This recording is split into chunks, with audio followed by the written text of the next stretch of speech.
Kadang kan kita semangat saat tampil wajah kita di hadapan teman-teman, tapi kadang kan ada malas juga kan. Nah itu penyakit malas itu gimana kan? Cara menghilangkan penyakit malas itu kan?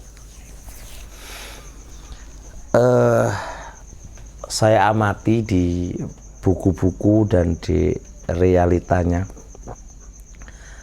penyebab kemalasan itu sebenarnya yang mendasar itu maksiat. Antum melihat ucapan Ibnu Qayyim dalam kitab Ad-Da'u wad-Dawa. Kata beliau, innal dzunuba tuthqilu. Bahasa tuthqilu. Jadi maksiat itu membuat berat. Jadi lemot, kalau dibikin taat itu lemot. Jadi malas atau apa itu berat. Taib. Saya gambarkan begini secara logika gini. Ibnu Qayyim saya baca di Ibnu Taimiyah dalam kitab Amradul Qulub wa Shifa'uha. Penyakit hatiku sebenarnya sama dengan penyakit badan. Orang yang kena penyakit badannya itu ketika virus masuk itu awal-awal apa? Lemes, males, meriang, ya kan? Setelah itu panas, lidah ini berubah kan, pahit rasanya. Setelah itu selanjutnya begitu. Awal-awal orang itu jatuh dalam kemaksiatan itu sebenarnya ya tadi membikin males. Jadi sebagaimana orang itu kena virus dan kena apa tadi, bakteri, itu kan males, lemes dan seterusnya. Awal-awal orang itu kena maksiat itu ya karena itu males, lemes, dipakai taat, dipakai apa tuh lemes saja, nggak bergairah. Kalau sudah parah maka fasadul iktibar, mindsetnya berubah. Sebagaimana kalau sakitnya agak lumayan, lidahnya berubah. Teh manis jadi apa? Pahit. Durian jadi apa? Pahit kabeh. Rasanya ku pahit kabeh. Begitu pula hati yang sakit. Dan hatinya karena maksiat, antum dikasih nasihat, dibilang apa? Nyindir. Padahal ku nasihatnya sensitif banget. Itu bukan masalahnya apa, karena maksiat. Maksiat saatnya. Iya, intinya maksiat. Dan saya baca banyak buku masalah tazkiyatun nufusnya, intinya adalah maksiat. Tuskilu ta'at. Dan biasanya kalau larinya ke maksiat itu dua. Ya ini analisisnya ini dua. Dan ini rata-rata di dunia dan di wanita.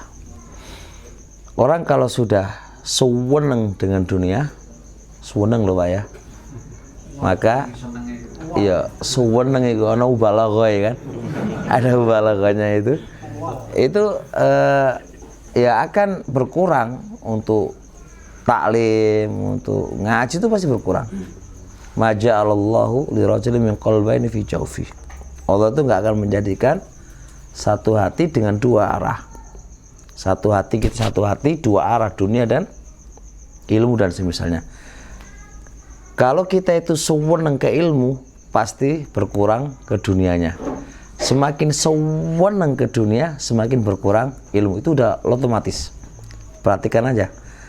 Antum ketika bisnisnya antum nggak terlalu omsetnya biasa, lah sempat ngaji. Tapi kalau omsetnya sudah apa? Banyak dan seweneng, wis lali kabeh, gak ketemu iku taklim iku san. Alasannya online Pak ya. Alasannya online. Nah, itu masalahnya. Nah, orang kayak gini ini itu. Yang kedua, ke wanita. Jadi kalau kita itu pacaran, penyakitnya ke wanita.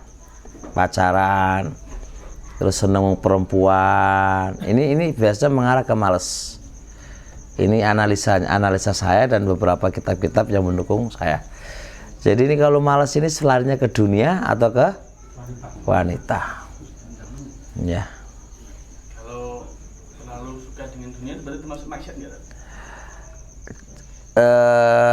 saya baca celaan di Al-Quran dari A sampai Z. Saya pernah baca dan pernah baca tafsirnya. Terkait urusan dunia itu yang dilarang itu cintanya, bukan cari dunianya. Kalau cari dunianya nggak sampai cinta nggak apa-apa, Pak. Ibnul Jawab Ghazali itu, Imam Ghazali di Ihya Ulumuddin gambarkan dunia itu jangan sampai masuk ke hati. Kalau udah masuk ke hati pasti ada cinta. Cintanya kita ke dunia itu celaan dan cercaan, bahkan bisa dihukumi maksiat. Gimana caranya menggambarkannya? Dunia itu ibaratkan kayak keluar BAB. Keluarnya BAB itu kira-kira sedih apa orang kamu? Atau seweneng? Nah, kalau kita bisa memposisikan dunia itu kayak itu, berarti dunia itu di luar. Tapi selama dunia itu sudah masuk ke dalam hati, berarti kita ada cinta. Cinta bertingkat-tingkat sesuai dengan kadarnya. Nah, cinta dengan dunia itu celaan dari Al-Quran banyak banget. Nah, makanya kita itu kadang-kadang maksiatnya kita nggak terasa di sini. Buktinya sekarang kalau antum punya uang 100.000 hilang atau kamu sodakokan, mikir apa ora? Nah itulah. Kenapa kalau BAB kok nggak mikir? Padahal sama-sama terarah. Kamu sodakokan juga untuk diri kamu. Ini teori, Pak. Saya juga belum bisa jalankan juga. Tapi saya berusaha untuk menjalankannya. Nah, repot juga sih. Karena kita sudah kakek dosa. Tergambar besok itu makan apa. Ya apa enggak? Makanya kata Imam bin Sa'di, i'lam hudita anna afdhalal minani ilmun yuzilu syakka angka wadaran. Ketahuilah, semoga engkau diberi petunjuk bahwasanya nikmat yang paling afdhal yang Allah berikan kepada itu ilmu. Ilmu yang menghilangkan keraguan. Dan ilmu yang menghilangkan kotorannya hati. Keraguan, kotoran hati itu dibagi menjadi dua. Kalau kotorannya hati itu larinya ke syahwat. Tapi kalau kepada keraguan itu namanya syubhat.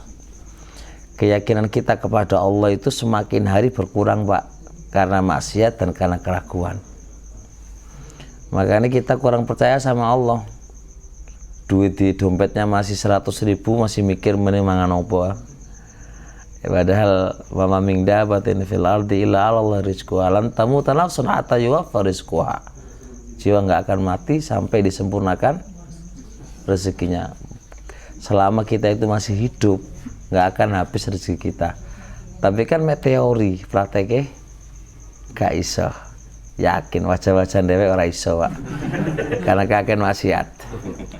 Intinya maksiat. Makanya kata Ibnul Qayyim, inna dzunuba, maksiat itu sumber malapetaka.